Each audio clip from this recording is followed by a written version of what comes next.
Σε θέλω όλων δικό μου για πάντα. Και πονώ αλίπητα και ανυπόφορα. Και με έρχεται να φύγω απόψε, πριν από το γράμμα μου. Να μη σου μιλήσω πια, να μη σου γράψω σ' αγαπώ. Μόνο να έλθω εκεί, να ορμήσω στο σπίτι σου, να χυθώ στο λαιμό σου και χωρίς λέξη να πνίξω την αναπνοή σου φιλώντας σε στο στόμα, ώσπου να κλείσεις τα μάτια σου και να πέσει το κεφάλι σου στον ώμο μου, χλωμό και αποκαμωμένο, μισοπεθαμένο από συγκίνηση, πόνο και χαρά που σκοτώνει. Το ξέρω πως είμαι τρελή, μα η αγάπη κάποιον τρελαίνει. Τι έρωτας.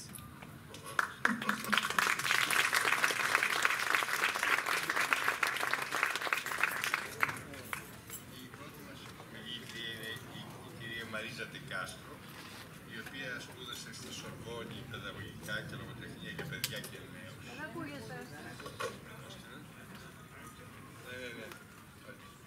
Και επαναλαμβάνω λοιπόν, η κυρία Ντεκάστρο σπούδασε στη Σορβόνη παιδαγωγικά και λογοτεχνία για παιδιά και νέους.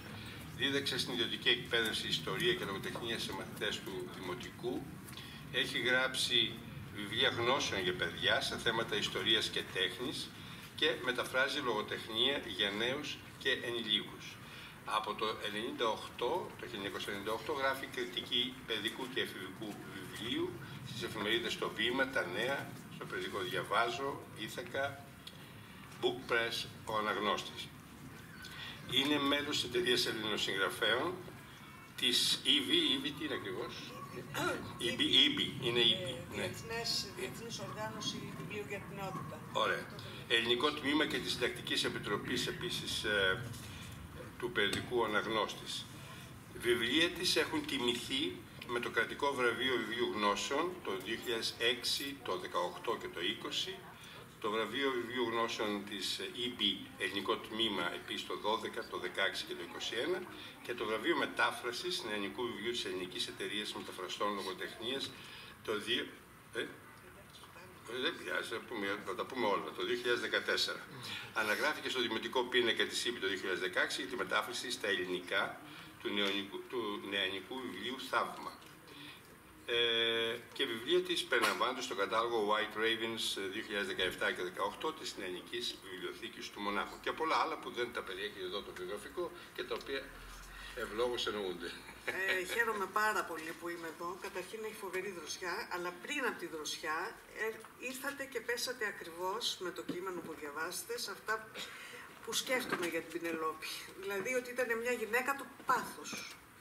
Είχε διάφορα πάθη, εκτός από το τραγούδι φυσικά. Είχε πάθος με τα παιδιά, είχε πάθος με το παιδικό βιβλίο. Ήταν μια καταπληκτική προσωπικότητα. Και επίσης... αυτά θα τα πούμε, ναι, θα τα πούμε. Πάθος του υστέρηση δεν υπάρχει.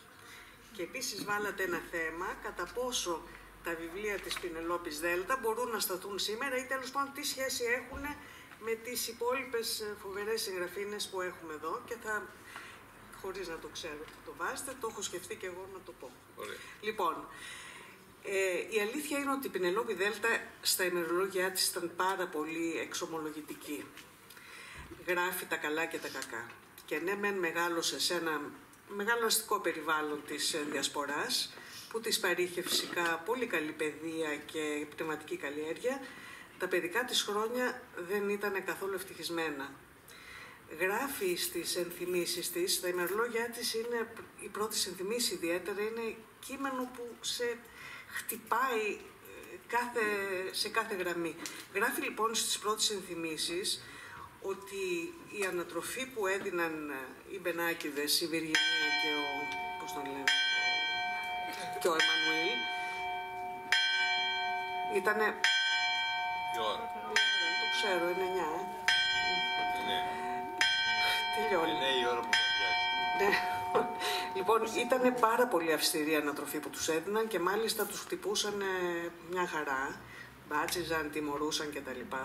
Ιδιαίτερα η μητέρα η Βιργινία Χορέμη είχε πολύ κακή σχέση με την κόρη της, δεν την ενδιαφέρει το διάβασμα, δεν την ενδιαφέρουν αυτά που έκανε η κόρη της, ούτε καν διάβασε ποτέ το βιβλίο της «Η ζωή του Χριστού» που της το είχε αφιερώσει, παρότι ήταν θρησκευόμενη. Και ευτυχώς, η Πηνελόπη βρήκε το δρόμο της όταν έφυγε από το σπίτι. Και έφυγε από το σπίτι για να παντρευτεί με συνοικέσιο τον Στέφανο Δέλτα, τον οποίον εκτιμούσε πολύ, ανεξάρτητα από τις περιπέτειες και τις ιστορίες με τον έρωτα και τον Δραγούμη. Ο έρωτας ήταν αυτός, ο Δραγούμης. Ο Στέφανος και η Πηνελόπη λοιπόν εγκαταστάθηκαν οριστικά με τις κόρες τους το 1916 στην Κηφισιά και το σπίτι της είναι επισκέψιμο, βρίσκεται στην οδό Στεφάνου Δέλτα και Μανουήλ Μπενάκη 38 και στεγάζει ένα τμήμα των ιστορικών αρχείων του Μουσείου Μπενάκη. Είδαμε στο PowerPoint όλα αυτά τα βιβλία που έγραψε. Στην πραγματικότητα ήταν 6 μυθιστορήματα για νέους και έχει γράψει και μερικά δοκίμια, ας πούμε, κείμενα για παιδιά, για ενηλίκους. Τώρα, το ιστορικό πλαίσιο μέσα στο οποίο έζησε ήταν λοιπόν γέννημα και θρέμα του παροικιακού ελληνισμού, είχε αγγλική και γαλλική παιδεία, έγραφε μάλιστα στα γαλλικά. Τα πρώτα της κείμενα ήταν γαλλικά. Ήταν ένα πνεύμα πολύ ανήσυχο που συνδέθηκε με τους πρωτοπόρους διανοούμενους και τους φιλελεύθερους πολιτικούς της εποχής της και έγινε βεβαίως πρόδρομος του παιδικού βιβλίου στην Ελλάδα, γιατί έγραψε σχεδόν αποκλειστικά για παιδιά.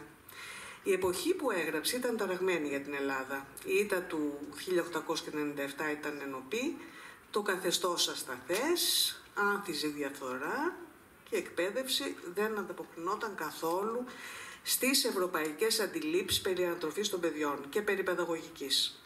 Απ' την άλλη υπήρχε το τεράστιο θέμα του γλωσσικού ζητήματος. Είχε δημιουργηθεί ο εκπαιδευτικός όμιλος, στον οποίο είχαν πάρει μέρος και παιδαγωγοί, ας πούμε ο Δελμούζος και ο Γλινός, είχαν πάρει μέρος λογοτέχνες, ο Καζαντζάκης και ο Νιρβάνας, φιλόλογοι, ο Τριανταφυλλίδης, οι οποίοι πάλευαν για την εισαγωγή της δημοτικής γλώσσας στο σχολείο και καινούργιες λίγο παιδαγωγικές για τα παιδιά. Η Δέλτα λοιπόν ήταν κοντά τους, αλληλογραφούσε συστηματικά, παρότι όταν έγραψε τα δύο πρώτα της βιβλία δεν κατοικούσε στην Ελλάδα, πήγαινε ερχότανε. Αυτό το θέμα του πήγαινε έλα στην Ελλάδα, δηλαδή της απομάκρυνσης από αυτό που η ίδια θεωρούσε πατρίδα της και η αγωγή που πήρε, που ήταν αγγλική και γαλλική, της δημιούργησε μια εντελώς εξειδανικευμένη εικόνα για τη χώρα. Για τη Δέλτα η Ελλάδα ήταν μια ιδέα, ένα όνειρο που συμπίκνωνε το ιδεώδες της πατρίδας και βεβαίως ήταν αποσπασματική αυτή η ιδέα, η εξειδανίκευση, αφού βασιζόταν μόνο στις δικές της περιστασιακές παρατηρήσεις και στις περιγραφές που είχε μέσω της αλληλογραφίας της, αλλά παρόλα αυτά ήταν αρκετά ενημερωμένη για ό,τι συνέβαινε και φαίνεται από το έργο της, από το δεύτερο κυρίως, που είναι το Παραμύθι χωρίς όνομα, ότι είχε ήδη αποκρισταλώσει ορισμένες απόψεις για τα προβλήματα του ελληνισμού που ήταν, όπως ας πούμε, ήταν η έλλειψη των ιδανικών και η γενική αμορφωσιά. Και για την αμορφωσιά δουλεύει όπως μπορεί. Και εστιάζει γράφοντας κείμενα για άρθρα για ενηλίκους, δηλαδή στοχασμοί της ανατροφής των παιδιών μας. Η ίδια είχε πάρει μια φρικτή, είχε μια πάρα πολύ, αυστηρή ανατροφή και ήδη ο τίτλος «Στοχασμοί» είναι πόσο θα ήθελε να αναιρέσει κατά κάποιο τρόπο, να σκεφτεί αυτή την κατάσταση που είχε ζήσει η ίδια και πώς θα ήταν καλύτερα. Επίσης έγραψε εκπαιδευτικά κείμενα για τη χρήση της γλώσσας, τα αναγνωστικά μας και τα καινούργια αναγνωστικά και φυσικά συμπίκνωσε τα πάντα στη συγγραφή. Στην αλληλογραφία της, η οποία είναι πάρα πολύ πλούσια, είναι πάρα πολύ χοντρός αυτός ο τόμος που έχει δημοσιευτεί, υπάρχουν πάρα πολλά σημεία όπου φανερώνουν μια πραγματική αγωνία για την κατάσταση των παιδιών. Ας πούμε το 1909, πριν καν έρθει στην Ελλάδα, γράφει στον Παλαμά ότι θέλω να μιλήσω στα σημερινά Ελληνόπουλα και θα ήθελα να τα κάνω να συλλογιστούν πως και σήμερα έχουν μια πατρίδα που είναι δυστυχισμένη και έχει ανάγκη από την αφοσίωση πολλών ατόμων, που είναι ο καθένας ένας. Και επίσης, την ίδια περίοδο, στο Γιάννη Βλαχογιάννη, έλεγε, και εδώ είναι το σπέρμα του παιδικού βιβλίου, θα ήθελα τα παιδιά μας, αφού τελειώσει το μάθημα, να βρουν κανένα διασκεδαστικό βιβλίο ελληνικά γραμμένο, όπου να μαθαίνουν παίζοντας όλα τα ελληνικά μας ήθη και έθιμα, την ιστορία μας, την ποίησή μας και να μεγαλώνουν με ελληνική ψυχή. Πράγμα σπάνιο σε εμάς, όπου τα παιδιά μας μένουν αγράμματα και στενοκέφαλα. Τώρα, η ιδεολογική γραμμή της Δέλτα ήταν μία και μοναδική. Ήταν η συνέχεια, ας πούμε, η υπεροχή του ελληνικού έθνους, η αναβίωση της ιστορικής και της φυλετικής ενότητας του ελληνισμού, η σύνδεση με το Βυζάντιο, η ηρωική αντίληψη για το άτομο και φυσικά οι ηρωικές ιδέες. Και οπωσδήποτε, το ξέρετε εσείς καλύτερα από μένα, πρέπει να είχε διαβάσει τον Παπαρηγόπουλο με την ιστορία που είχε θέσει αυτά τα ζητήματα τη συνέχεια. Ναι, και νομίζω ότι σίγουρα εκτός του Παρηγόπουλο υπήρχε παράλληλα με το Δραγούμι ως το νιτσεϊσμός, ελληνικό έθνος κτλ. Δηλαδή βλέπουμε, ο Δραγούμης έχει γράψει και αυτός παρόμοια πράγματα. Αυτό δεν το ξέρω. Θα είναι ενδιαφέρον κανείς να τα δει. Δηλαδή, να τους δει μαζί αυτούς, ναι. Το πρώτο της μυθιστόρηματο για την πατρίδα είναι ιστορικό. Εντάξει, είναι βυζαντινό, είναι το πρώτο από τα δύο βυζαντινά, όπου γράφει πως θέλει να παρουσιάσει τα Ελληνόπουλα όμορφα και μεγάλα ιδανικά.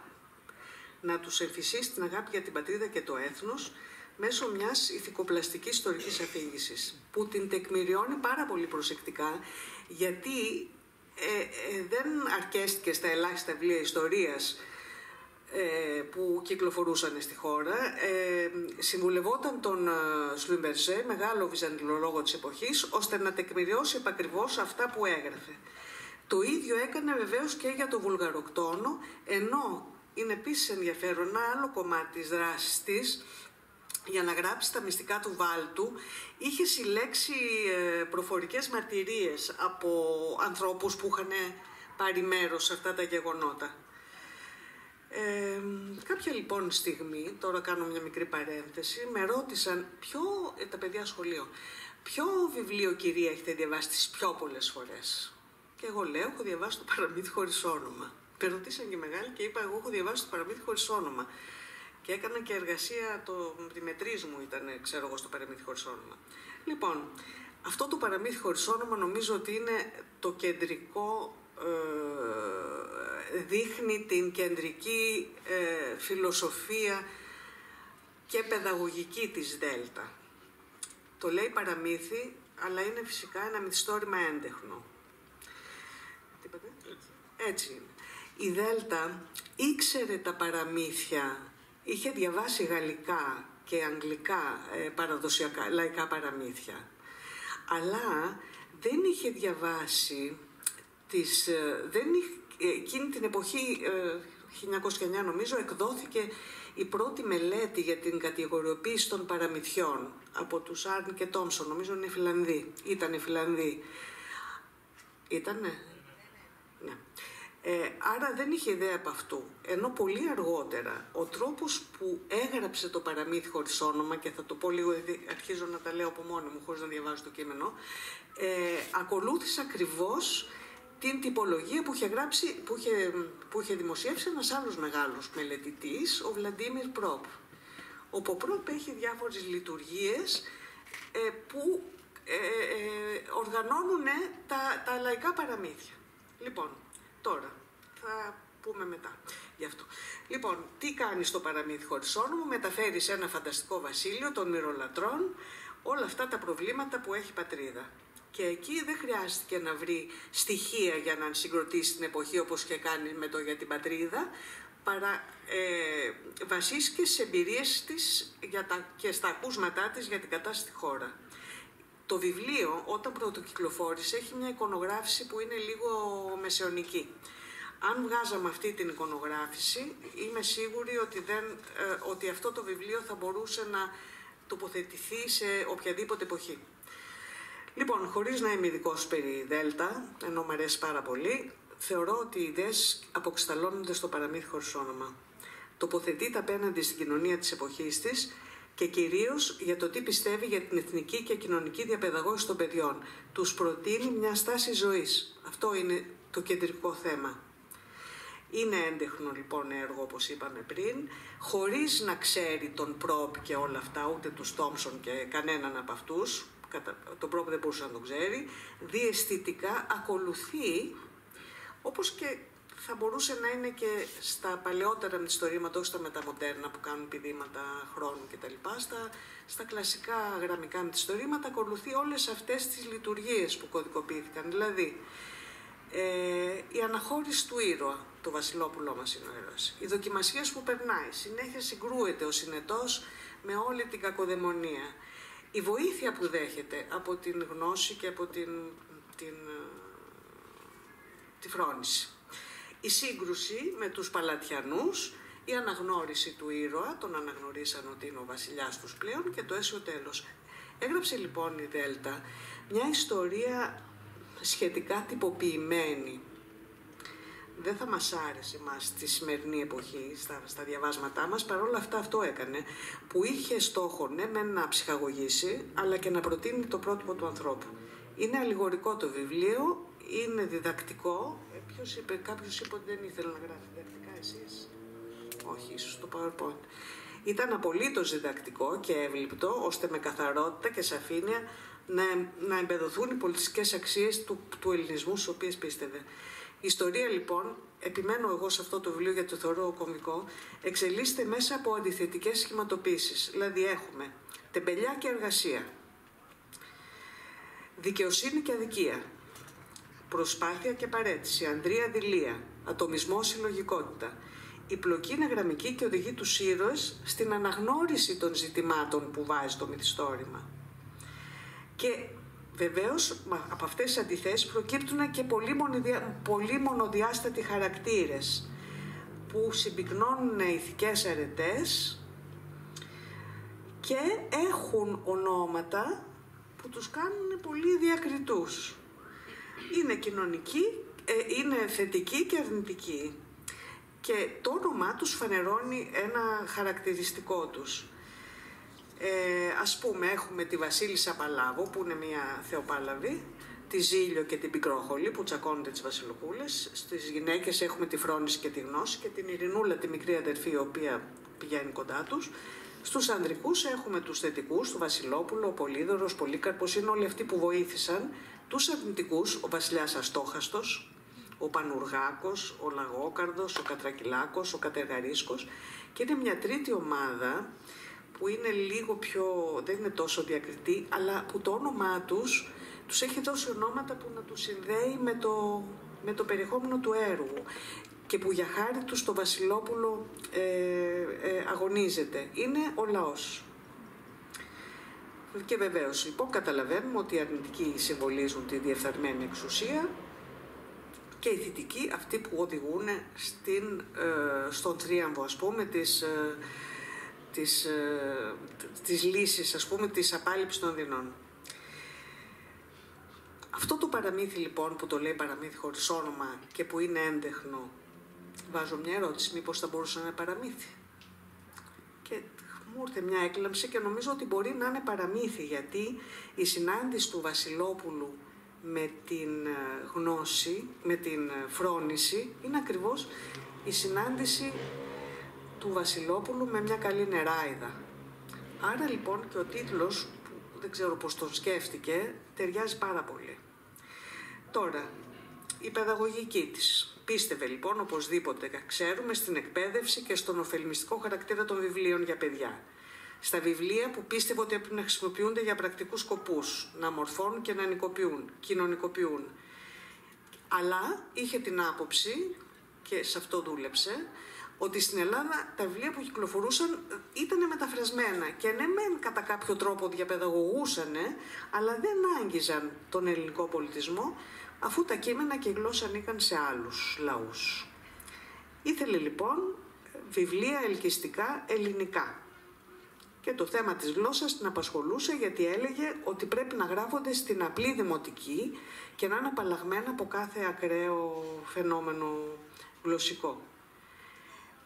Και γράφει επίσης ότι ότι αυτή η γλώσσα, η καθημερινή δημοτική, είναι μια γλώσσα της ειλικρίνειας και της έρχεται πάρα πολύ φυσική να τη γράψει.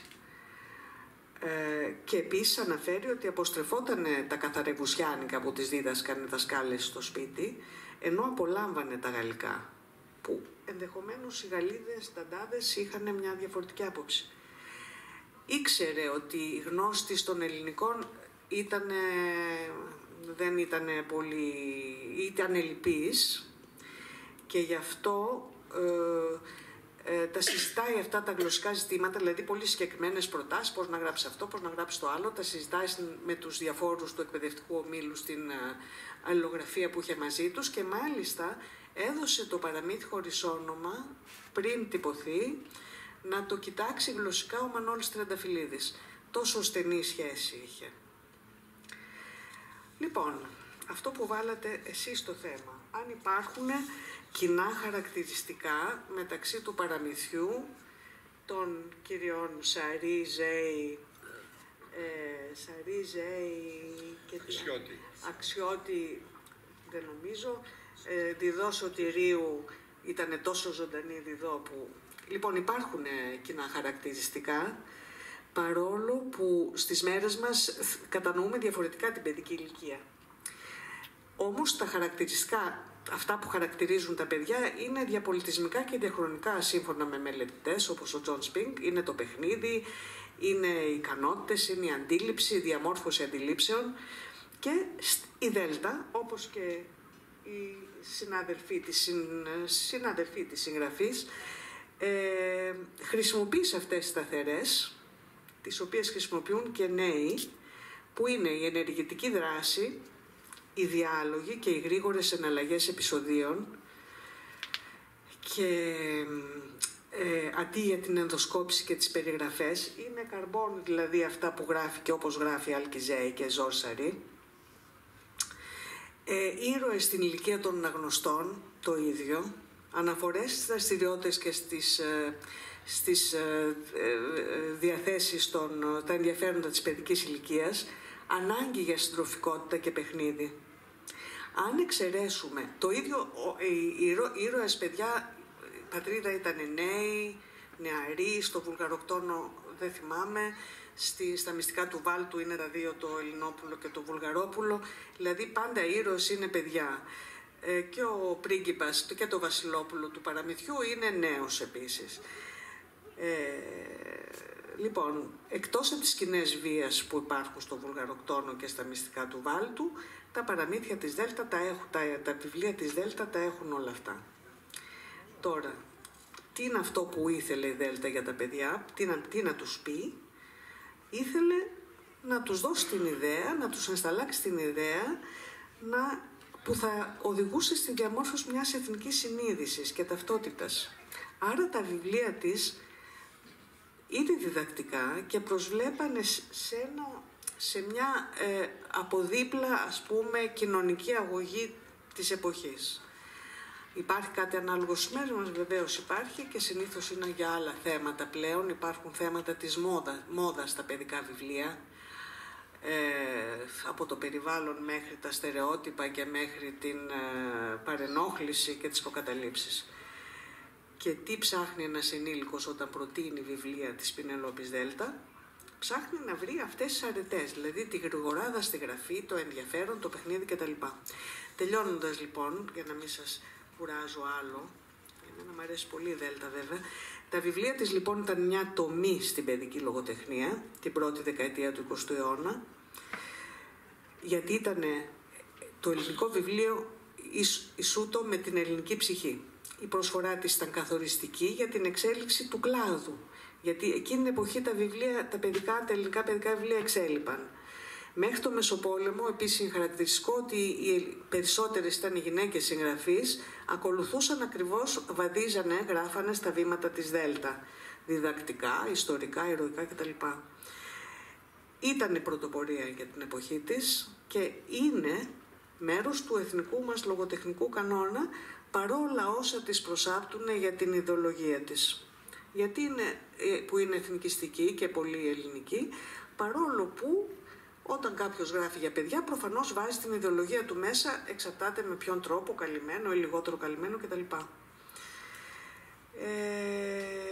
Τώρα, αν τοποθετήσουμε τα βιβλία της Δέλτα στην εποχή που γεννήθηκαν, αν τα βάλουμε στο πολιτικό και στο κοινωνικό περιβάλλον και στις αναζητήσεις της πνευματικές εκείνης εποχής, μπορούμε ίσως λίγο μεγαλύτερα παιδιά, να τα σπρώξουμε λίγο στην ιστορική έρευνα για να συγκρίνουν το περιβάλλον της Ελλάδας εκείνης εποχής, να ερευνήσουν δηλαδή με το σήμερα.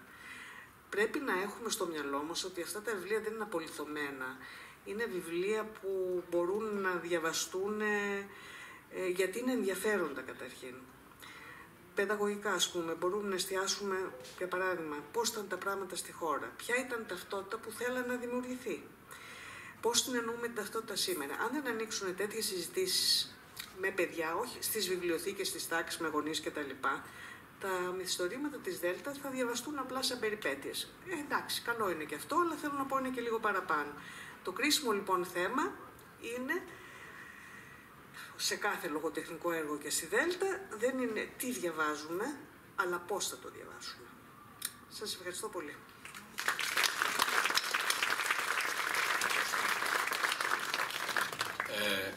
Αν δεν σας έχει μεταδώσει, κυρία Δεκάστο, το πάθος για την Πενελόπη Δέλτα, θα ξαφνιαστώ πάρα πολύ. Νομίζω ότι δεν μας μίλησε μόνο για τα πάθη της Δέλτα, αλλά και για το πάθος που θα έπρεπε να έχουμε ως αναγνώστες όλοι μας. Και βεβαίως έθεσε και ένα μεγάλο ζήτημα.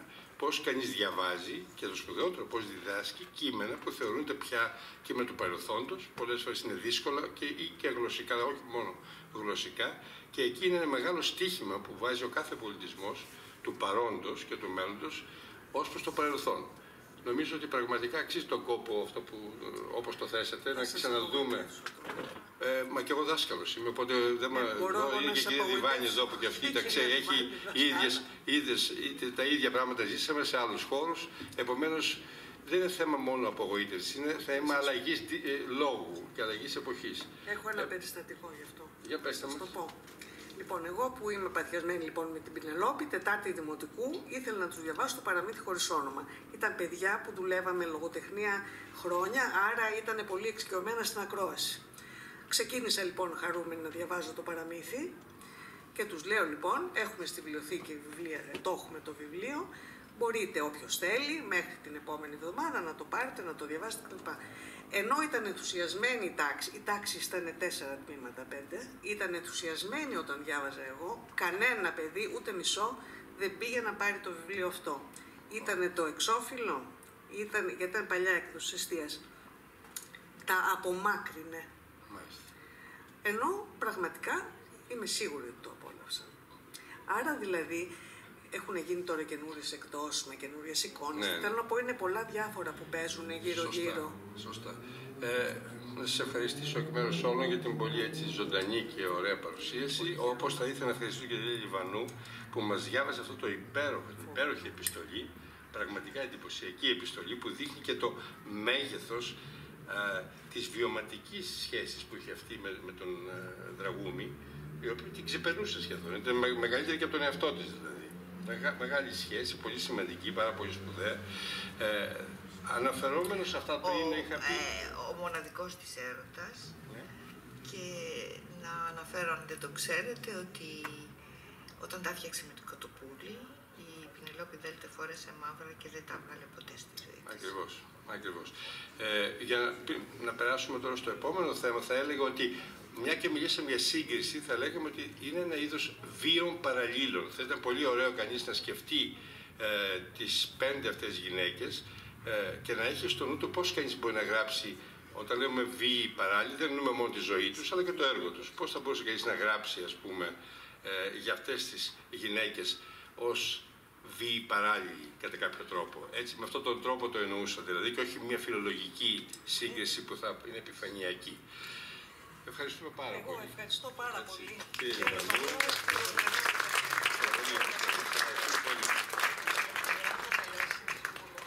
θα περάσουμε τώρα στην παρουσίαση της Μέλπος Αξιώτη, βεβαίως, και θα καλούσα να έρθουν εδώ η κυρία Κακαβούλια, που θα μας μιλήσει για την κυρία Αξιώτη, και θα μας διαβάσει η φιλόλογος κυρία Ιουλία Βαλατσού ορισμένα αποσπάσματα από το έργο της. Ας αρχίσουμε όμως με την παρουσίαση. Βεβαίως θα σας δώσουμε 2 λεπτά. Κύριε.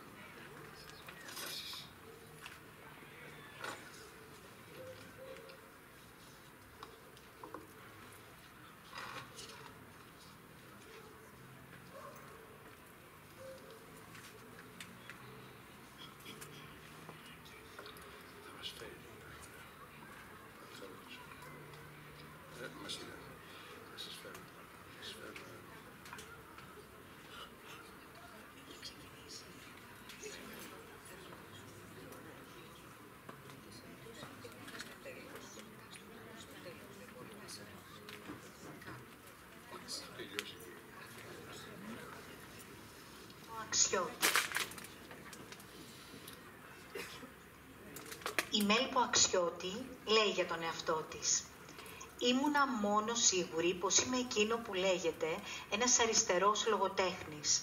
Ο παππούς μου με είχε μάθει να αγαπώ το λαό, πως ο λαός είναι ο μέγας δάσκαλος και έχει απέραντους θησαυρούς και μεγάλη σοφία. Είχε γράψει και ο ίδιος πολλά μικονιάτικα διηγήματα, γεμάτα αγάπη για το φτωχό κόσμο, και ήταν ο πρώτος που έκαμε γνωστή στην Ελλάδα τη ρούσικη φιλολογία, με μεταφράσεις στη δημοτική του Πούσκιν, Λέρμοντοφ, Τολστόι. Ο πατέρας με είχε μάθει να αγαπώ τη Ρωσία, όπου εκεί είχε γεννηθεί και ο ίδιος και μεγάλωσε. Τον αγαπούσα λοιπόν το λαό, την αγαπούσα και τη Ρωσία, και σίγουρα ότι εκείνες οι 2 αγάπες μαζί με είχαν πάει εμένα πια ίσα με το ΚΚΕ. Είχα δηλαδή κάμει νερά, είχα φύγει από την τάξη μου, μα για τον έλεγχο, το μαρξιστικό πάνω στα φιλολογικά μου γραφτά, αυτό δεν ήμουν σε θέση να το κάμω τότε.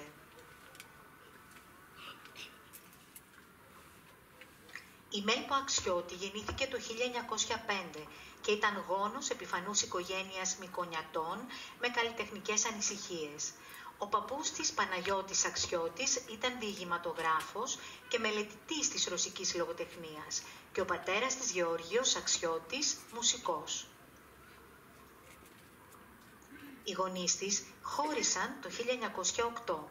Η Μέλπο στη Μύκονο μεγάλωσε χωρίς μητέρα, στο αυστηρό περιβάλλον της οικογένειας Αξιώτη και τελείωσε το σχολαρχείο, ενώ το 1918 στο 1922 μπήκε εσωτερική στη Σχολή Ουρσουλίνων της Τίνου. Το 1934 άνοιξε οίκο ραπτικής από κοινού με τη Βέτα Τσιτιμάτη. Η επιχείρηση λειτουργήσε για 1 χρόνο, ενώ παράλληλα και ως το 1936 η Αξιώτη παρακολούθησε μαθήματα σχεδίου στη Σιβητανίδιο Σχολή.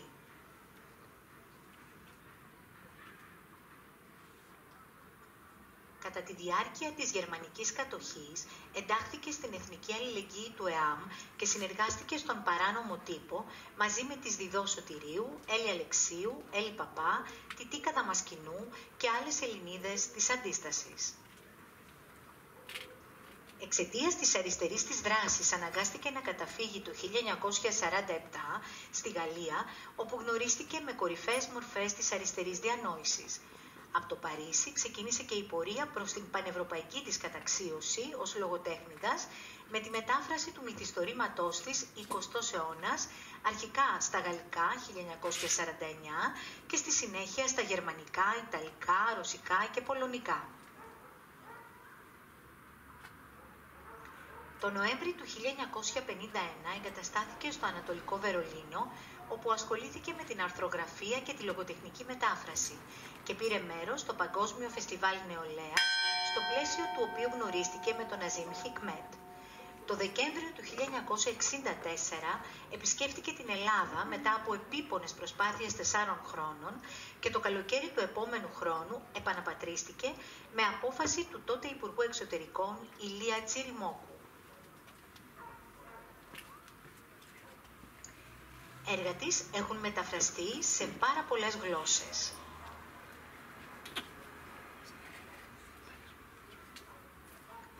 Κατά τη διάρκεια της δικτατορίας των συνταγματαρχών αντιμετώπισε οικονομικά προβλήματα και βοηθήθηκε κυρίως από φίλους όπως η Νανά Καλιανέση, ο Ανδρέας Φραγκιάς και ο Γιάννης Ρίτσος. Ο Γιάννης Ρίτσος θα τη βοηθήσει αποφασιστικά να ολοκληρώσει και να εκδώσει το κύκνιο άσμα της, την Κάβδο. Το 1971 εκ νέου επιδεινώνεται η υγεία της με την εμφάνιση προϊούσας αμνησίας και σωματικής καχεξίας με αποτέλεσμα το θάνατό της το 1973.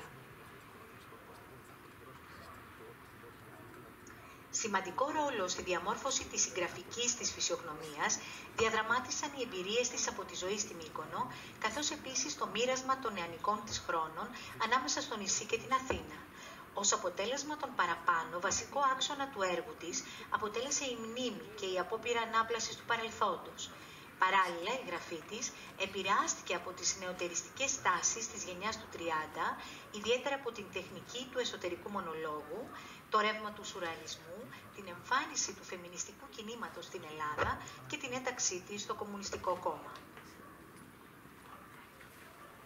Σας ευχαριστούμε. Ευχαριστούμε πολύ. Θα ακούσουμε τώρα το πρώτο απόσπασμα που θα μας διαβάσει η κυρία Βαλατσού. Είναι από τη σύμπτωση, ένα ποίημα της Αξιώτη. Θεωρώ ότι η Αξιώτη έχει υποτιμηθεί φοβερά ως ποιήτρια. Δεν είναι του παρόντος και δεν μπορώ να επεκταθώ να σας πω ότι όχι μόνο δεν επηρεάστηκε από τη γενιά του 30, αλλά θεωρώ ότι θα έπρεπε η γενιά του 30 μαζί με πολλούς άλλους και την Αξιώτη να ενταχθεί στο ευρύτερο πλαίσιο του ελληνικού μοντερνισμού και όχι να καπελώσει η γενιά του 30 συνολικά τον ελληνικό μοντερνισμό, δηλαδή συνεκδοχικά το μέρος να καλύψει το όλο. Τώρα, ακούμε από το φοβερό αυτό ποίημα, το απόσπασμα που με διαβάσετε. Η ζωή μας περάσαμε... Ωραία. Τη ζωή μας περάσαμε χωρίς νερό, χωρίς πηγάδι στην αυλή, χωρίς κεντίσματα στις πουκαμίσες, αν και οι άνθρωποι τα συνηθίζανε στον καιρό μας τέτοια πράγματα. Μεγάλο μέρος της ζωής μας περάσαμε μέσα στον καφενέ του βροχή, με το παλιό ρολόι σταματημένο στις 7. 30 χρόνια οι φίλοι μας το συμβουλεύονταν με άγια πίστη. Τη σεβαστήκαμε τόση ειλικρίνεια. Εμάς οι ευκολίες συχνά μας τρομάζανε. Τόσο πολύ μεγάλη σημασία δώκαμε στη ζωή. Μέσα στα σβεστομένα σπίτια πατούσαμε σαν να ήταν τριαντάφυλλα. Είχαμε πονοκέφαλο με την ακέρια θέλησή μας, ποτέ όμως δεν το παραδεχτήκαμε να μην ήταν εξαίσια τα μαλλιά μας. Σαν τρελοί τρέχαμε να προλάβουμε την κοπέλα των 14 χρονών. Σκίζαμε τρύπες, μουλοχτές στον τοίχο, παραμονεύαμε τα παράθυρα. Ναι, πρέπει ο άνθρωπος να τα προλάβει όλα πριν φύγει με κόπο και υπομονή το δρόμο της ζωής, δηλαδή το θάνατο. Τι δηλαδή, παιδάκι μου, να με πότιζες σπάνια ήθελες δύσκολη θλίψη, να μην εγνώριζες, να μην ήξερες. Και εκείνο το ανατολικό παράθυρο που είχαμε, που ήταν καμωμένο για την απογευματινή μελαγχολία, τα βράδια. Ήταν δύσκολο πράγμα η αγάπη, αλλά εμείς την αγαπούσαμε. Κύματα μας φέρνανε, κύματα μας τα παίρνανε τα όνειρά μας. Πέστε μου, σε όλα τούτα εμείς τι να κάνουμε? Εμείς είμαστε γυναίκες. Πέστε μου τι μπορούσαμε εμείς να κάνουμε και όταν νομίζαμε ότι είμαστε πουλιά, αλλά εμείς είμαστε γυναίκες.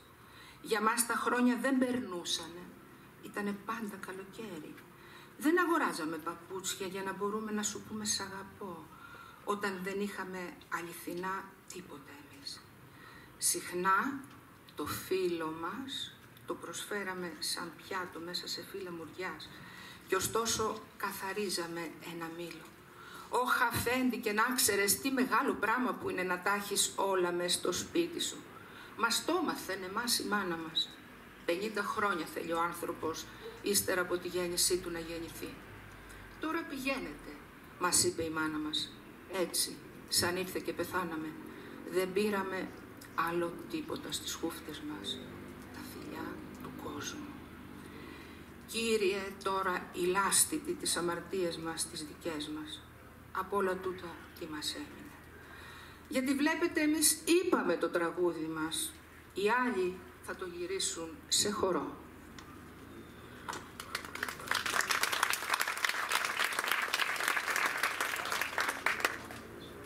Και μπορούμε να περάσουμε τώρα στην τελευταία εισήγηση από την κυρία Μαρία Κακαβούλια με τίτλο «Πολιτικές και αισθητικές διαδρομές της Μέλπος Αξιώτη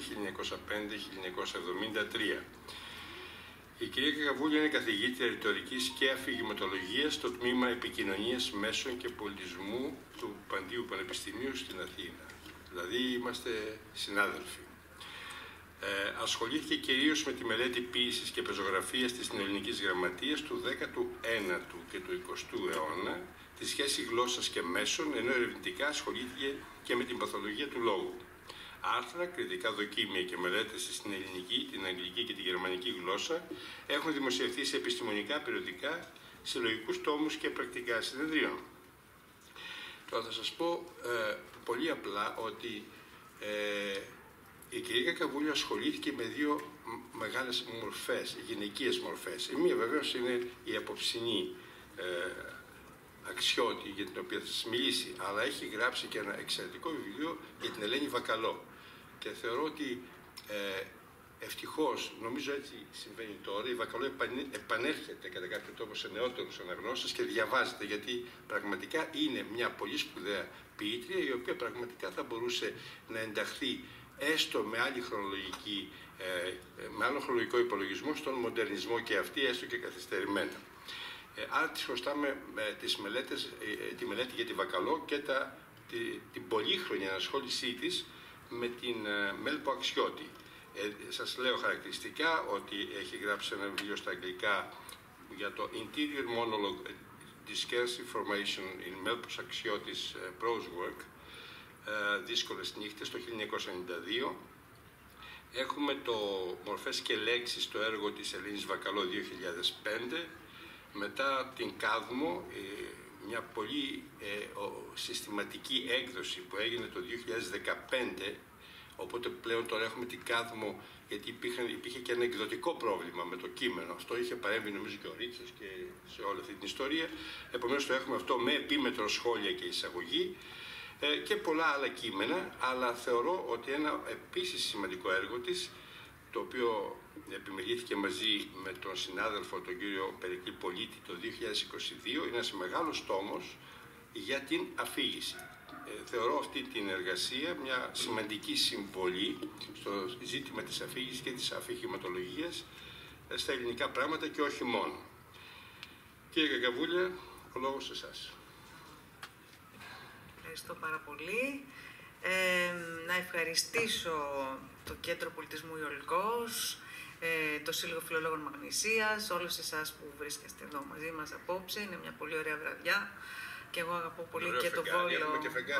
Αγαπώ πολύ και το Βόλο και το Πήλιο και είμαι πολύ χαρούμενη που βρίσκομαι εδώ σήμερα.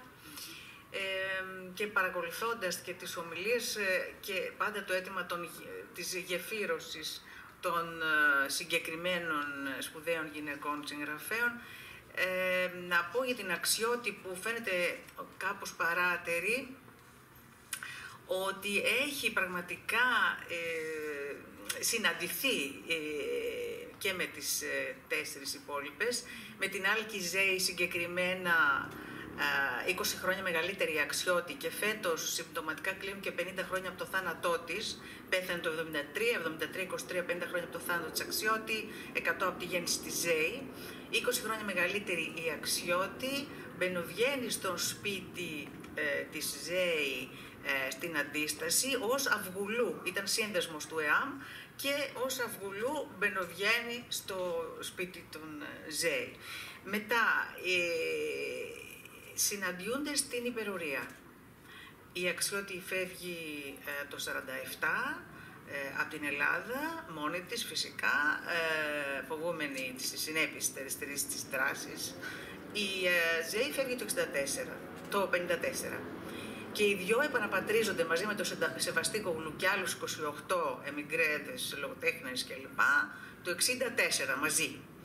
Και τέλος βιώνουν αντίστοιχα αυτήν την τρομερή πικρία της συνεχούς περιπλάνησης, τουλάχιστον για την Αξιώτη όλα αυτά τα χρόνια, τα 18 της πολιτικής εξορίας, με την ίδια έντονη ανάγκη, επιθυμία επιστροφής στην πατρίδα.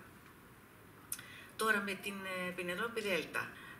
Με την Πινελόπη Δέλτα συναντιούνται, έτσι όπως το σκέφτηκα μόλις τώρα, στο κομμάτι της αθωότητας, όπου η Αξιώτη, γράφοντας το 1940 το «Θέλετε να χορέψουμε Μαρία», ένα απίθανο μικρό διήγημα ή νουβέλα θα το λέγαμε, τελειώνει λέγοντας ότι θα πρέπει εμείς σαν αναγνώστες να ξαναβρούμε τη χαμένη μας αθωότητα.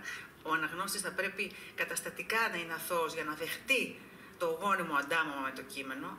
Αλλιώς αν δεν είναι αθώος δεν μπαίνει μέσα καθόλου. Οπότε επικαλείται και καλεί την αθωότητα του αναγνώστη προκειμένου να συναντηθεί με το κείμενο, και συναντιούνται φυσικά όταν η Δέλτα το 1938 δίνει το πρώτο βραβείο του Γυναικείου Συλλόγου Γραμμάτων και Τεχνών στο πρώτο μυθιστόρημα της Αξιώτη, τις Δύσκολες Νύχτες.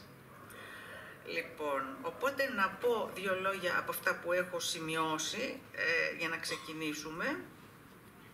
Δεν θα μακρηγορήσω. Θα δώσω αδρά ένα ιστορικό κοινωνικό-πολιτικό διάγραμμα για να δούμε τις διαδρομές της, οι οποίες είναι με ανδρικές, τα λέγαμε, γεωγραφικά και συγγραφικά, για να δώσω μια πρώτη εντύπωση στο πώς κινήθηκε και στη λογοτεχνία αλλά και στην γεωγραφία και στα ταξίδια της. Λοιπόν, υπόθηκε και από το PowerPoint δόθηκαν κάποιες σχετικές πληροφορίες βιογραφικές. Γεννήθηκε το 5 στην Αθήνα. Η μητέρα της, Καλλιόπη Βάβαρη, ήταν από παλαιά αρχοντική οικογένεια Αθηναίων, και ο Αξιώτης, ο πατέρας της, ιδρυτής του Οδείου Πειραιώς, μουσικός, έχει κάνει και συνθέσεις κλπ. Οι οποίες παίχτηκαν κάποιες συμφωνίες έχει γράψει. Αυτοί οι δύο λοιπόν δεν μπόρεσαν να ζήσουν πολύ μαζί, το 1908 χωρίζουν και ο πατέρας της ξαναπαντρεύεται. Οπότε η Αξιώτη έζησε μάλλον μία δυστυχισμένη σε εισαγωγικά παιδική ζωή, παιδική ηλικία, μέχρι το 1925, σε ηλικία 20 ετών, παντρεύεται προκειμένου να φύγει και από τη Μύκονο τον καθηγητή της, θεολόγο Βασίλη Μάργαρη, με τον οποίο χώρισε φιλικά μετά από 3 χρόνια. Το 1930 ήρθε στην Αθήνα, αλλά δεν στέριωσε σε κανένα συγγενικό σπίτι. Προσπάθησε να έρθει σε επαφή με τη μητέρα της. Η μητέρα της είχε παντρευτεί, είχε κάνει άλλη οικογένεια, το ίδιο και ο πατέρας της, οπότε δεν βρέθηκε κάποια στέγη για εκείνη την οικογενειακή και έζησε μόνη της σε πανσιόν ενοικιασμένα δωμάτια. Στα λογοτεχνικά πράγματα εισβάλλει πολύ δυναμικά με τις δύσκολες νύχτες, ένα πολύβο και ζωηρό μυθιστόρημα, και παίρνει, όπως είπα πριν, το πρώτο βραβείο του Γυναικείου Συλλόγου Γραμμάτων και Τεχνών από την Πινελόπη Δέλτα. Αυτό το σπουδαίο μυθιστόρημα αγαπήθηκε, αλλά και εξάφνιασε πάρα πολύ τους αναγνώστες του με τον τρόπο γραφής του. Πρόκειται για ένα μυθιστόρημα, όπως λέμε, Bildungsroman, ενηλικίωσης. Τι περιέχει αυτό? Περιέχει τα παιδικά χρόνια της αφηγήτριας στη Μύκονο, την εφηβεία της, την εσόκλειστη ζωή στη σχολή των Ουρσουλινών της Τίνου, τα καλοκαίρια στο νησί της και τέλος ο ερχομός στην Αθήνα, η κοινωνική και ερωτική αφύπνιση. Όλα αυτά όμως λέγονται με ένα δικό της ξεχωριστό τρόπο. Ήδη έχει δώσει το στίγμα γραφής. Ποιος είναι αυτός? Κάπως ασύνδετος είναι ο τρόπος. Λέγονται ασύνδετα και κάπως συνειρμικά, με άνδρους μνημονικών αφηγήσεων, συνειρμούς, ελεύθερους συνειρμούς, αλυσιδωτές αντιδράσεις της μνήμης. Για παράδειγμα, η ίδια η μνήμη είναι ένα θέμα από το πρώτο της βιβλίο. Σας διαβάζω εισαγωγικά. Τάχατες με ποιο τρόπο μπορεί κανείς να θυμάται τον τόπο του? Με τον ασβέστη, τη μυρωδιά του καντιλιού στις εκκλησιές τα απόγευμα, τον κατηφέ, όπως τα λένε εκείνα τα κόκκινα λουλουδάκια σαν βελούδο, ή με τη φτώχεια? Δεν είναι αλήθεια. Πώς αλλιώτικα γνώρισε κανένας τον τόπο του? Θυμάσαι εσύ μήπως τίποτα άλλο? Και αυτό το εσύ είναι στον αναγνώστη. Με την ίδια σπίθα νεωτερικής και ατιθάσευτης γραφής, πριν τον πόλεμο, γράφει άλλα 2 βιβλία. Την ποίηση, την ποιητική συλλογή «Την Σύμπτωση», που μας διάβασε κυρία Βαλατσού, και ένα πεζό, την νουβέλα που σας είπα πριν, «Θέλετε να χορέψουμε Μαρία». Γράφει και στα 3 αυτά βιβλία για το μεγάλο ταξίδι που πλέον ανοιγόταν μπροστά της. Για τα προπολεμικά της αυτά έργα, αργότερα, το 1953, η ίδια εξομολογήθηκε. Για τα γραφτά μου αυτά ήμουν βέβαια περήφανη. Συνέχιζα και έγραφα, δίχως θεωρητικά θεμέλια, μόνο με την καρδιά μου, με το προσωπικό μου γούστο και το ένστικτο. Τα γραπτά της Αξιώτη εμφορούνται από την αγάπη της για τη γλώσσα και την τοπιολαλιά.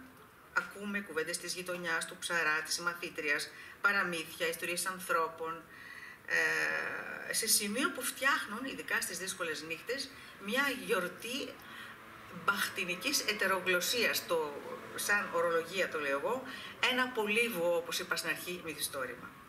Οι κριτικοί πολύ αργότερα μίλησαν για το πάντρεμα της παράδοσης με τρόπους του μοντερνισμού και μάλιστα την χαρακτήρισαν πρωτοποριακή και μίλησαν για την Ελληνίδα Βιρτζίνια Γουλφ. Ειδικά στις δύσκολες νύχτες, ο ελεύθερος συνειρμός, ο εσωτερικός μονόλογος, οι διάσπαρτες μικροϊστορίες πάνε χέρι-χέρι με μια γραφή κουβεντιαστή, με έντολα τα στοιχεία της προφορικότητας, που για εκείνη την εποχή πραγματικά είναι πρωτοποριακή αυτή η σύζευξη. Για παράδειγμα, στις δύσκολες νύχτες μιλάει για το τέλος της πρώτης της ερωτικής σχέσης. Και ο τρόπος που μιλάει είναι χαρακτηριστικά λιτός και κοφτός, σαν σε δημοτικό τραγούδι ένα πράγμα. Εισαγωγικά.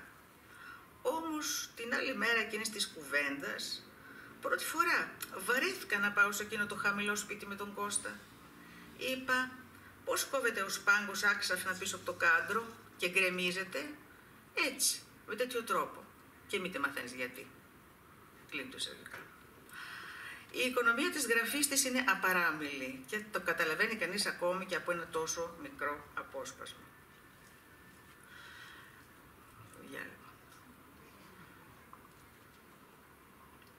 Μια απόφαση λοιπόν που υπήρξε καθοριστική για τη ζωή και το έργο της ήταν η προσχώρησή της στο ΚΚΕ το 1936. Ήταν το πολιτικό σπίτι της, η οικογένειά της.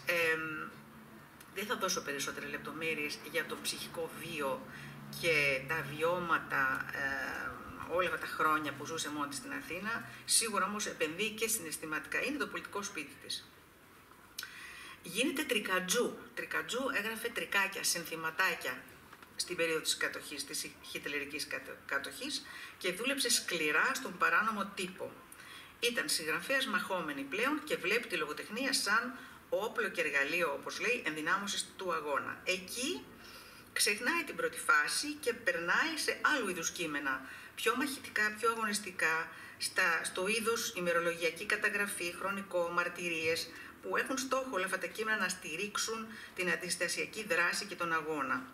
Σας δίνω 1-2 τίτλους. Οι Ελληνίδες φρουροί της Ελλάδας, Πρωτομαγιές 1986-1945, χρονικά κλπ.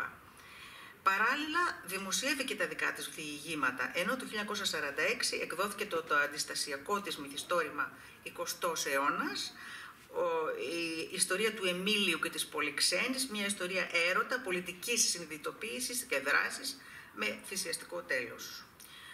Όπως είπαμε και πριν, το 1947, φοβούμενη τις συνέπειες της αριστερής της δράσης, φεύγει και πάει στο Παρίσι. Και εκεί, το 1947, αρχίζει η 18χρονη εξορία που θα την καταδυναστεύσει μέχρι τον επαναπατρισμό. Τα 3 χρόνια που κάθεται στο Παρίσι είναι ευτυχισμένα χρόνια. Εκεί φτάνει ως καταξιωμένη αριστερή συγγραφέας. Ζει πάρα πολύ έντονα, συναντιέται με όλους τους μεγάλους της αριστερής διανόησης, Πικάσο, Αραγκόν, Ελιάρ, Παμπλο Νερούντα. Συμμετέχει τιμητικά στο προεδρείο του περίφημου συνεδρίου για την ειρήνη το 1949, δίπλα της κάθεται ο Νερούντα και ο Τσίρκας, ο οποίος βρίσκεται εκείνη την εποχή στο Παρίσι, γράφει σε επιστολή του σχετικά. Όλο το βράδυ ο Νερούντα δεν σταμάτησε να τις κουβεντιάζει με θέρμη. Το ίδιο και ο Ζολιότ Κιουρί και ο Πικάσο, όλοι τις δείχναν αγάπη και σεβασμό. Η Αξιώτη ζει στιγμές θριάμβου, συμβάλλει σημαντικά στην ανάδειξη του αγώνα της δημοκρατικής Ελλάδας. Το 1950, όταν ο εμφύλιος στην Ελλάδα πλέον έχει και τυπικά λήξει, η Αξιώτη απελάθηκε από τη Γαλλία κατόπιν αιτήματος της ελληνικής κυβέρνησης στα πλαίσια του ψυχρού πολέμου, μαζί με άλλους 90 αυτοεξόρεστους κομμουνιστές κάθε εθνικότητας. Απροειδοποίητα, αυτά τα 90 άτομα μεταφέρθηκαν στη Δρέσδη. Τον θρίαμβο του Παρισιού διαδέχθηκε η απελπισία. Γράφει στο μυθιστόρημά της το τελευταίο Κάδμο. Δεν έχει για την Κάδμο δρόμο του γυρισμού. Για τα επόμενα 15 χρόνια η Αξιώτη αλλάζει συχνότατα χώρα, κατοικία, πόλη, μετακινούμενη κατόπιν κομματικών διαπραγματεύσεων ως αριστερή εμικρές λογοτέχνης στις λαϊκές δημοκρατίες της πρώην Ανατολικής Ευρώπης. Συνεχείς μεταθέσεις. Ανατολική Γερμανία, Πολωνία, Βουλγαρία, Ανατολικό Βερολίνο, Βαρσοβία, Σόφια, πάλι Βαρσοβία, πάλι Ανατολικό Βερολίνο. Διέγραψε τροχές και διαδρομές γεωγραφικές, ψυχικές, συγγραφικές, με πίστη και ελπίδα στα αριστερά κοινωνικά ιδεώδη. Κράτησε με λαυτρευτική προσήλωση τη γλώσσα της, αρνήθηκε να μάθει γερμανικά ή πολωνικά και όμως δεν μπόρεσε να το κρατήσει μέχρι το τέλος. Ζώντας ως εμικρές λογοτέχνης σε αυτές τις χώρες, με αυτές τις συνθήκες, άρχισε να νιώθει απογοήτευση και αισθανόταν ενάντια στο ρεύμα. Όπως προκύπτει από επιστολές της, νιώθει αποκομμένη από όλους και από όλα, μετέωρη. Η υγεία της είναι κλονισμένη, υποφέρει από βροχίτιδα, ενώ για όσα γράφει και θέλει να εκδώσει, το εκδοτικό του κόμματος ήταν στη Ρουμανία, πρέπει να περιμένει καρτηρικά τις χρονοβόρες και λογοκριτικές παρεμβάσεις της Επιτροπής Διαφώτισης και του εκδοτικού γραφείου. Όπως αναφέρεται και στην μελέτη των Ματθαίου Πολέμη για την Αξιώτη, η συγγραφέας δεν δέχεται τη στρατευμένη κομματική κριτική, τις παρεμβάσεις του εκδοτικού στα γραπτά της και διαμαρτύρεται εισαγωγικά. Να μην τα ψηρίζουν τα λογοτεχνικά γραφτά. Η λογοτεχνία δεν είναι καθαρά μαρξιστικό πολιτικό κείμενο και πρέπει να της αφήνουμε περιθώριο να κινιέται στο όνειρο και στη φαντασία. Κλείνει το εισαγωγικά. Το 1957 εγκαθίσταται μονιμότερα στο Ανατολικό Βερολίνο και εκεί έχει μια σχετική ανάταση. Είναι καλύτερα τα πράγματα. Διδάσκει ελληνικά στο Πανεπιστήμιο Χούμπολτ, κάνει παρέα με τον Δημήτρη Χατζή, αλληλογραφεί με λογοτέχνες στην Ελλάδα, Καραγάτση, Τερζάκη κλπ. Η χειραφέτηση του ίστρου της από την κομματική συνταγογράφηση συμπίπτει εκείνη τη δεκαετία με την έκδοση του περιοδικού, του ανανεωτικού περιοδικού Επιθεώρηση Τέχνης, της οποίας υπήρξε και μέλος της Εκδοτικής Επιτροπής. Εκεί η Αξιώτη μετά το 1955 αρχίζει ξαναβρίσκει τον παλιό της συγγραφικό εαυτό. Όμως, όπως εξομολογείται και η ίδια, στον Ρίτσο που του γράφει επιστολές όντας στο Βερολίνο, στο Ανατολικό Βερολίνο, έχω ξεμάθει να μιλώ και να γράφω. Δεν είμαι ο άνθρωπος που ήξερες. Είμαι ένας άλλος, αλλιώτικος. Επιτέλους, το καλοκαίρι του 1965, μετά από 18 χρόνια, μαζί με άλλους 28 εξόρουστους, Σεβαστίκογλου, Φουλαχατζηδάκη, Αλκιζέη μεταξύ άλλων, επαναπατρίζεται. Τα πρώτα χρόνια στην πατρίδα, στην Αθήνα και όλες είναι τα πιο ευτυχισμένα. Νιώθει σαν να μην έλειψε ποτέ από την Ελλάδα. Γράφει, το ευτύχημα είναι ότι η Κάδμο διατήρησε κατά την απουσία της όλες τις λέξεις της γλώσσας της και θα ξέρει όλους τους ελληνικούς ανέμους.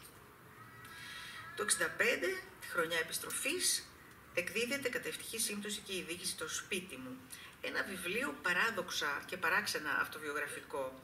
Είναι ένα πολυδέδαλο αφηγηματικό μοσαϊκό με θέμα τη Μύκονο, γραμμένο με πρωτοποριακό τρόπο, άλλοτε σαν χρονικό, άλλοτε σαν ιστοριογραφία, έχει νοταριακά έγγραφα μέσα, άλλοτε σαν εξομολόγηση, ιστορίες και ανέκδοτα ανθρώπων του τόπου της κλπ. Γενικά θα λέγαμε ότι βασικός θεματικός πυρήνας όλης αυτής της ταραχώδους ζωής και εγγραφής είναι του σπιτιού. Το σπίτι με όλες τις σημασίες αποθεώνεται στο έργο της, στα ποίηματά της κλπ. Σπίτι τι είναι? Σπίτι είναι το σπιτικό, είναι η πατρίδα, είναι το νησί, είναι μία λέξη, είναι η μητρική γλώσσα, κάποιοι αγαπημένοι άνθρωποι, είναι σπίτι και η γενέθλια γη, ο τόπος, η τοπιολαλιά.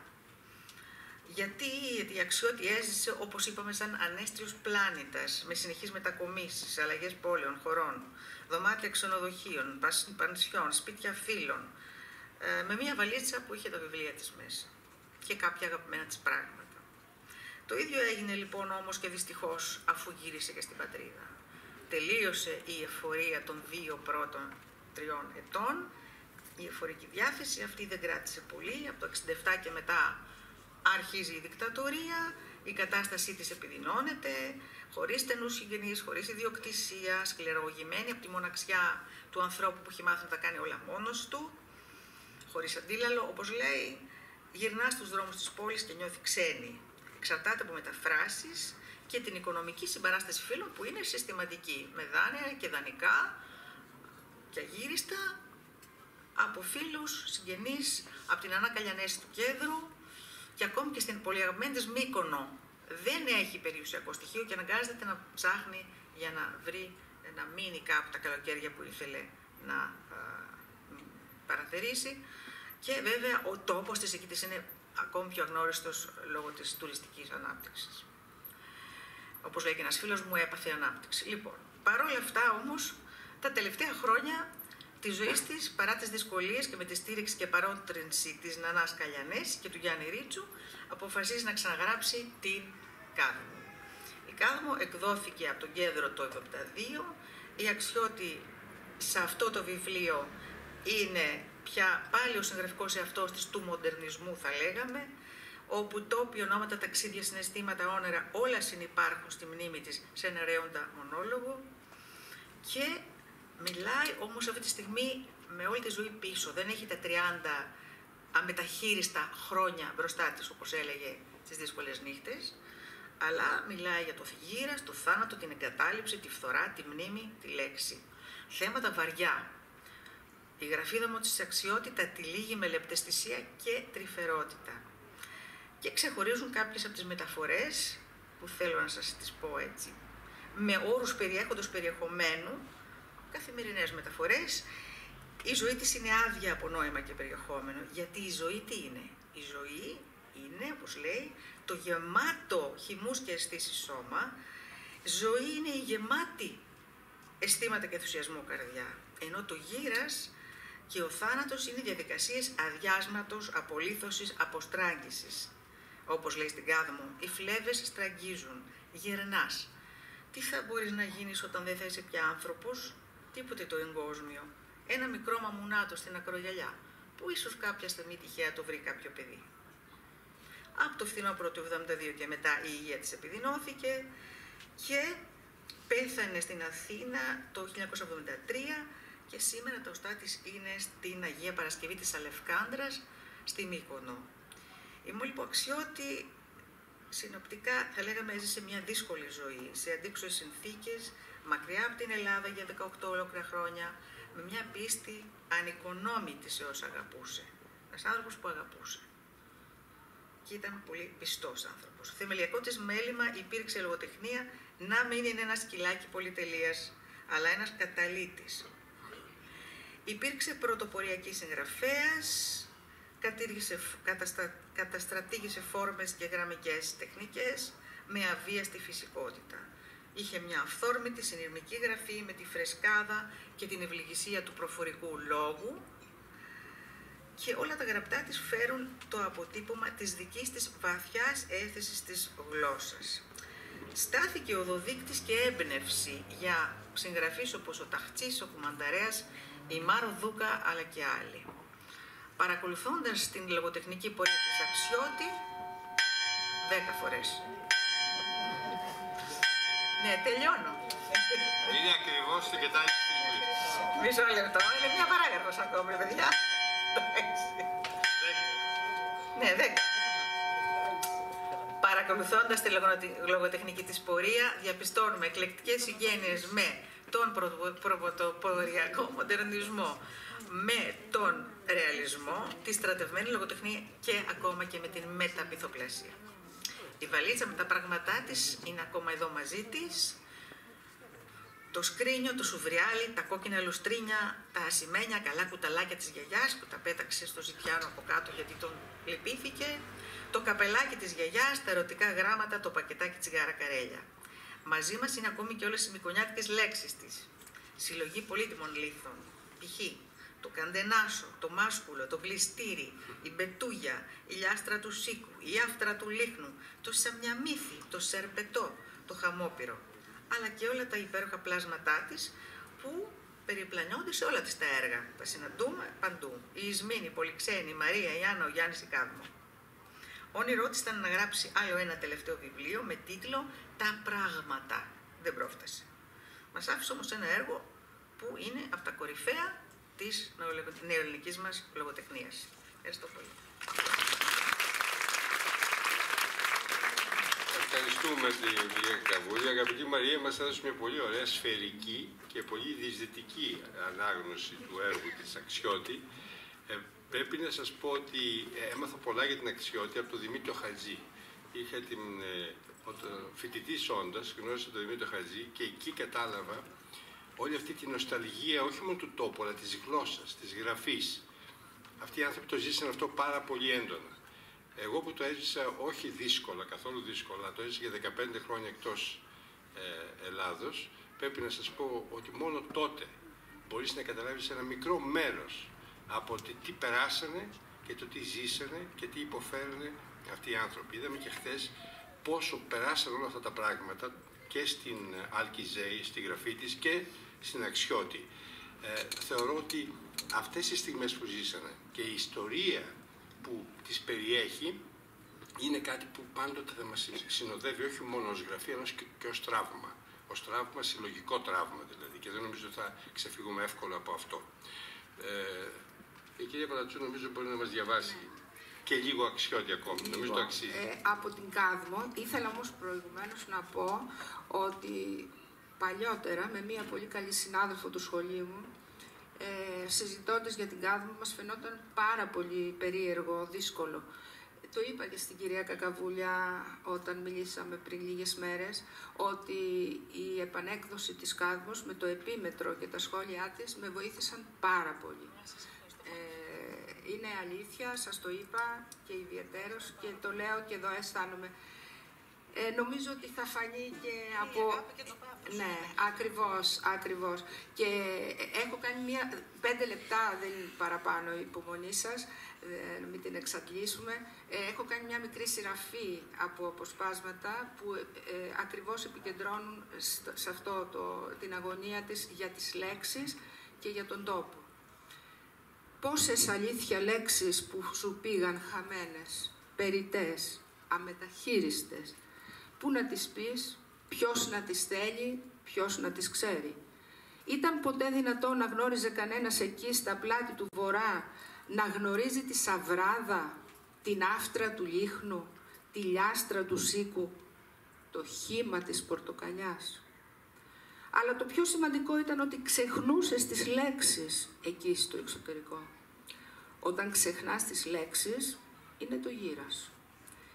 Ένα-ένα τα όργανά σου αποχαιρετούν, πέφτουν σε αποσύνθεση. Λησμόνησες τις λέξεις, τις έχασες. Έχασες τα βιβλία σου, τα λησμόνησες κι αυτά. Έγινες ένα αρχαίο πιθάρι. Αλλά σε τι μπορεί να σου χρησιμεύσει, αφού του έλειψε τώρα ο καρπός, το εσωτερικό του. Νύχτα πάλι απόψε. τα μάτια σου μες στο σκοτάδι ανοιχτά. Γιατί το βέβαιο είναι πως έβλεπες καλύτερα μέσα στο σκότος. Τώρα τι βλέπεις εκεί? Ποιος είναι? Αντίκρισου πίσω από την πόρτα. Βλέπεις τον πατέρα σου να σκύβει, να βάζει το μάτι του στην κλειδαρότρυπα, να σε κοιτάζει. Κάτι θέλει να σου πει. Κάτι πρέπει να ακούσεις. Ίσως να ήθελε να πει πως έχει γράψει τόσα μουσικά κομμάτια, αφού ήταν μουσικοσυνθέτης, που κοιμούνται τώρα μέσα σε συρτάρια, είτε στιβαγμένα πάνω από τις ντουλάπες, άχρηστα, πεταμένα, αχρησιμοποίητα. Και του σπιτιού οι γυναίκες, σαν θέλουν να φτιάξουν ένα δέμα, τραβούν από κανένα, γιατί εκείνο το χοντρό χαρτί της μουσικής αντέχει βέβαια περισσότερο για να τυλίξει το δέμα. 30 σωστά χρόνια έχω ακόμα μπροστά μου, έλεγες, και τα νόμιζες πως θα είναι ατέλειωτα. Τώρα δεν θα ξανά έχεις ποτέ πια 30 χρόνια καθαρά προπάντων, αμεταχείριστα. Θυμάσαι εκείνο το πηχτό καλοκαίρι? Πώς να μην το θυμάσαι, που ήταν τα άστρα στον ουρανό καταγάλανα, ενώ στη γη μύριζε νεύτης. Θυμάσαι, γονάτιζαν οι άνθρωποι και έκαναν μετάνιες, γιατί κάθε τόσο διάστημα έβγαιναν τα στοιχιά, καθώς λέγανε, και κατάπιναν τα σπίτια τους. Κάθε τόσο διάστημα θύμωνε το στοιχείο του πολέμου και καταβρόχθιζε μυριάδες ψυχές. Τώρα λοιπόν γυρίζεις.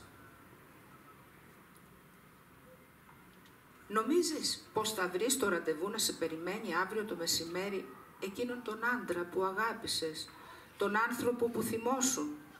Θα έρθει αύριο όπως άλλοτε πριν να κλείσουν τα μαγαζιά, αλλά δεν τα λογάριασε σωστά, γιατί έχουν περάσει τώρα χρόνια 18 και άλλαξε η μορφή του κόσμου. Και τότε είπε η Κάδμα, πόσος καιρός είναι άραγε που είμαι ζωντανή? Άνοιξε τα μάτια της καθώς ήταν πλαγιασμένη στο κρεβάτι, το είπε και ξαναγύρισε στη ζωή. Τα πράγματα και οι άνθρωποι γερνούν και ξαναγεννιούνται. Αν δεν υπήρχαν οι γραφιάδες, ποιος θα μας τα έλεγε όλα αυτά? Γυρίζεις λοιπόν, έπειτα από 18 χρόνια, και βρίσκεις παραπεταμένα τα πράγματα που άφησες, το μικρό βαλιτσάκι σου με άχρηστα τώρα πια βιβλία, τα βιβλία που έγραφες εσύ σκοροφαγωμένα. Βρίσκεις τα πρόσωπα που συμπαθούσες να έχουν αλλάξει εντελώς ζωή, το σκρίνιο σου να είναι ένας κουτσός σκελετός, καλαθούνα σάπια. Κάθε τόσο διάστημα θυμόταν κανένα συγγενή σου ή φίλος να ξυπνήσει από τον λίθαργο και να σου αναφέρει σε γράμμα του για τα ψάρια της Τέρνας στο σπίτι σας στο εξοχικό. Όπως ξυπνούν, καθώς λέει ο μεγάλος ποιητής Πάμπλο Νερούντα, οι ποταμοί της Χιλής κάθε 100 χρόνια και οργίζονται και ξεχυλίζουν. Να αρχίσεις τη νέα σου ζωή με το τίποτα, γυμνή σαν το σκουλίκι, όπου σαν έπιασες την πρώτη φορά την πένα για να γράψεις, να ξαναρχίζεις τη νέα σου ζωή σαν να είναι μια παλάμη ανοιχτή. Βραδιάζει, ξημερώνει, γυρίζει ο τροχός. Τι γρήγορα που φεύγουν τα άτομα, ο άνθρωπος γίνεται χώμα, μένει μόνο το είδος. Πήραμε τη ζωή μας. Λάθος, όπως είχε πει ο ποιητής. Οι ποιητές είναι εκείνοι που βρίσκουν κάτι τόσο λεπτά πράγματα σαν την αναπνοή. Έτσι είναι οι αναμνήσεις. Ο καιρός έρχεται και φεύγει. Αυτός είναι εκείνος που θα πει την τελευταία λέξη για όλα αυτά που γράφει η Κάδμο. Για τον νεκρό ή για την γαζία που ξεπερνούσε τον τοίχο εκείνης της αυλής. Ευχαριστούμε πάρα πολύ και την κυρία Κακαβούλια και την κυρία Βαλατσού. Πριν περάσουμε στην ορχήστρα Ρυθμός που θα μας τραγουδήσει ωραία τραγούδια, θυμήθηκα τώρα μία μικρή ιστορία, γιατί έθεσε το θέμα η κυρία Ντεκάστρο, τι κάνει κανείς με τους νέους ανθρώπους και πώς μπορούν οι γενιές τελικά να επικοινωνήσουν ή τέλος πάντων να κατανοήσουν μία την άλλη. Και θυμήθηκα μια ιστορία που αναφέρεται στον συγγραφέα, όχι τόσο γνωστό στην Ελλάδα, αλλά πολύ γνωστό παγκοσμίως τώρα πια, τον David Foster Wallace, που τον καλέσανε να μιλήσει στους φοιτητές. Και ξέρετε, ξεκίνησε με μία μικρή ιστοριούλα, η οποία ήταν η εξής. Είναι δύο ψάρια μεγάλης ηλικίας και δύο ψάρια μικρά. Και κολυμπάνε. Και συναντιούνται. Και λένε οι μεγάλοι στους μικρούς, πώς είναι τα νερά, ζεστά, κρύα? Και τσιούνται τα δύο ψαράκια και λένε, τι είναι νερό? Και τώρα μουσική.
Ρυθμίσετε λοιπόν τη Διαθήκη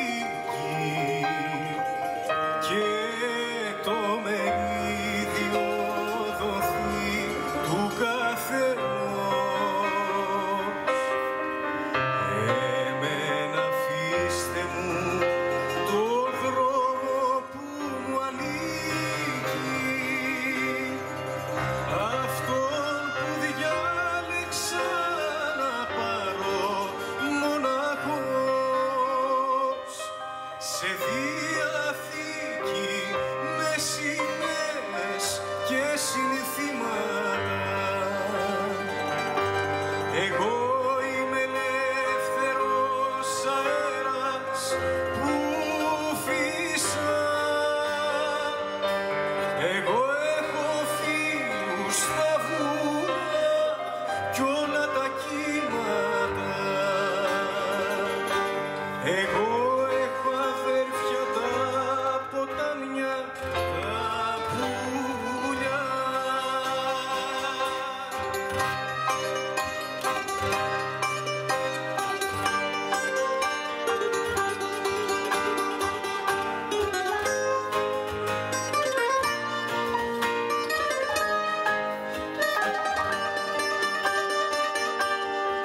Στη διαθήκη σας εγώ δεν έχω θέση.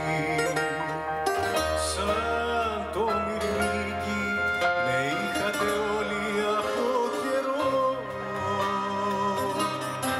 Κι εγώ που έχω με το τίποτα πονέσει και με ένα ψίχουλο συνήθι σαν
Όποιος πόνεσε μέσα στη ζωή,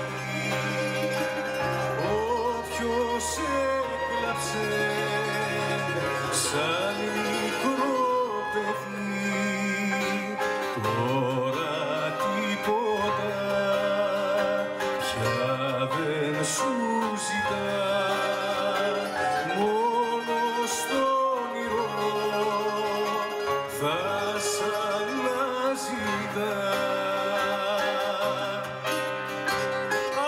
Άσπρο περιστέρι μες στη συννεφιά μου δώσε στο χέρι να έχω συντροφιά. Άσπρο περιστέρι μαύρο μου φτερό, κάθε καλοκαίρι θα σε καρτερώ.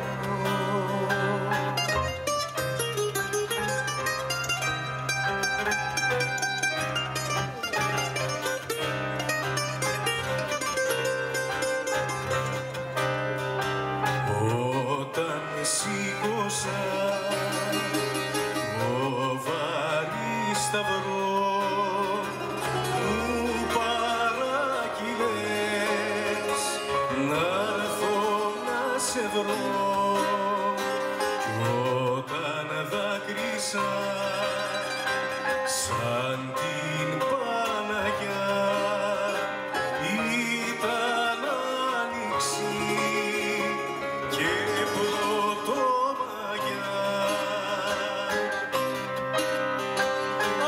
Άσπρο περιστέρι μες στη συννεφιά μου δώσε στο χέρι να έχω συντροφιά. Άσπρο περιστέρι μαύρο μου φτερό, κάθε καλοκαίρι θα σε καρτερώ, θα σε καρτερώ.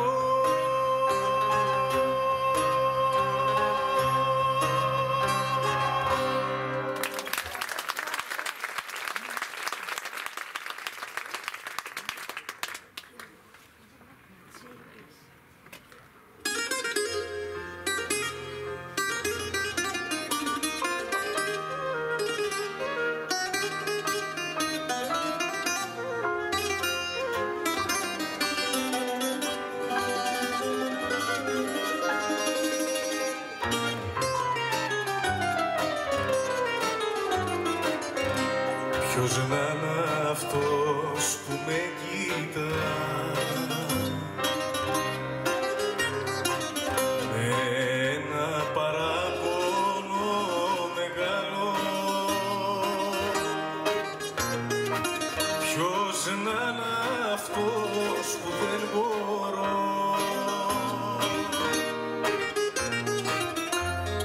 από το νου μου να το βγάλω.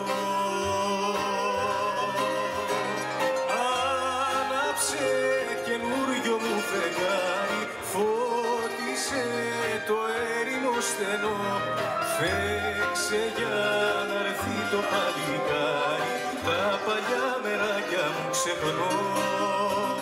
Φέξε για να έρθει το παλικάρι, τα παλιά μεράκια μου ξεχνώ.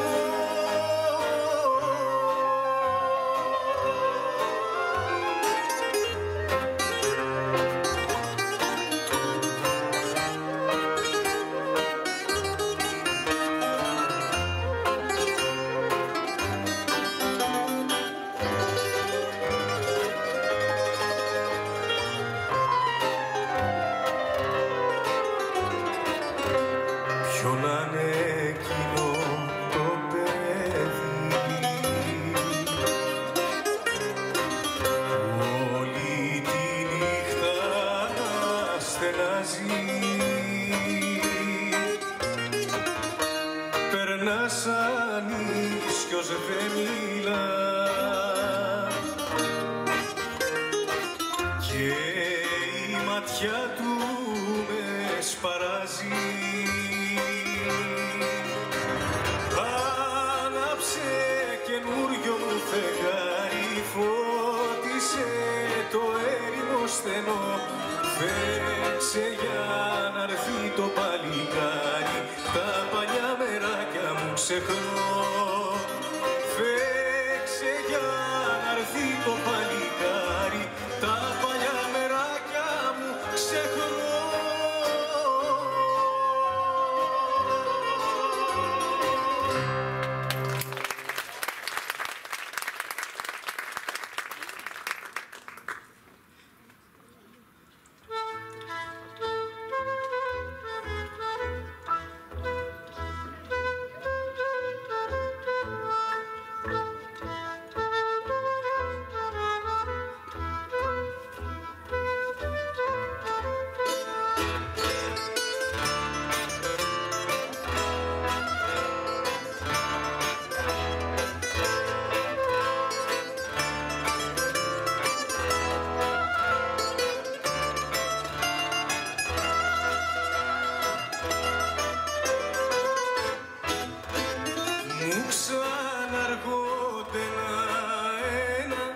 Χρόνια δοξασμένα να τάνε το 21,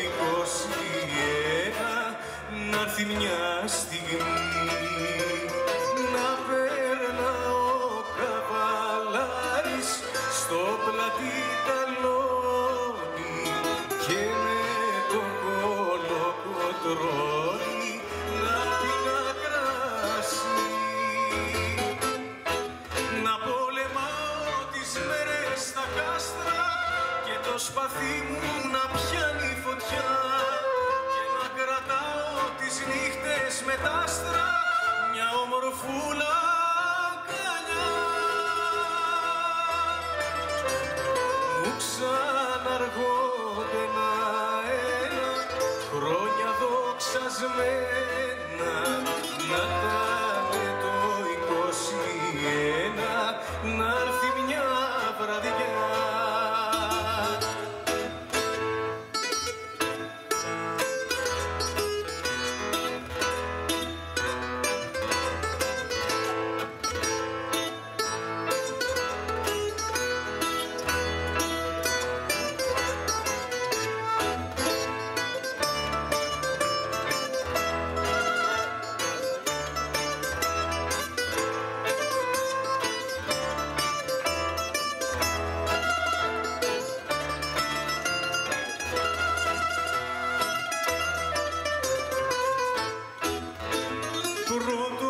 Στο χώρο να σέρνω στου μωριά τις στράτες και έξω πίσω μου μανιάτες και οι ψαρικιανοί. Κι όταν λαβόμενος γέρνω κάτω απ' τους παξέδες να με ρεμούν πενεξέδες χέρια κι ουρανοί. Τις μέρες στα κάστρα και το σπαθί μου να πιάνει φωτιά και να κρατάω τις νύχτες με τ' άστρα μια ομορφούλα αγκαλιά. Μου ξαναργώνται ένα χρόνια δοξασμένα να πάνε το 21, να έρθει μια βραδιά.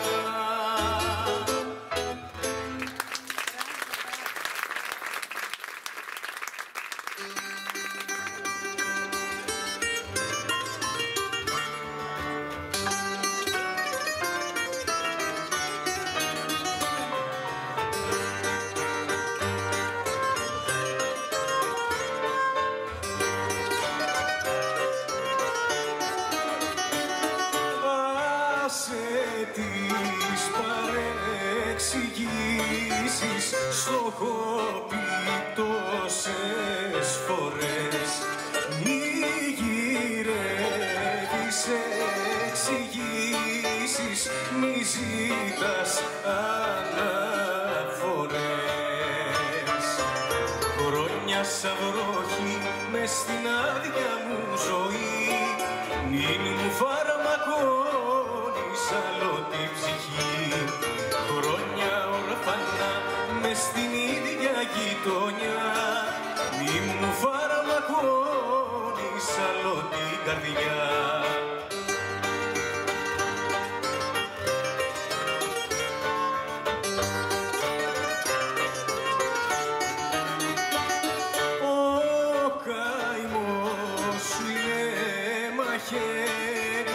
Κι η αγάπη σου γυαλί.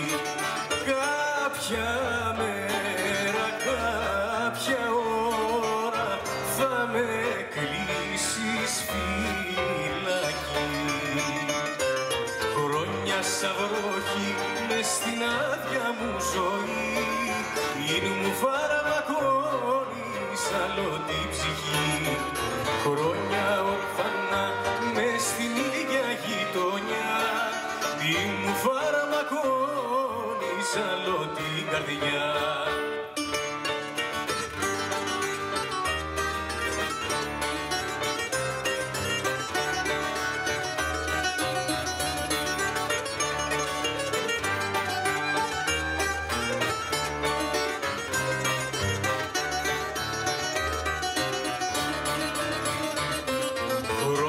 Σαν βροχή μες στην άδεια μου ζωή. Μη μου φαρμακώνεις άλλο την ψυχή. Χρόνια ορφανά μες στην ίδια γειτονιά. Μη μου φαρμακώνεις άλλο την καρδιά.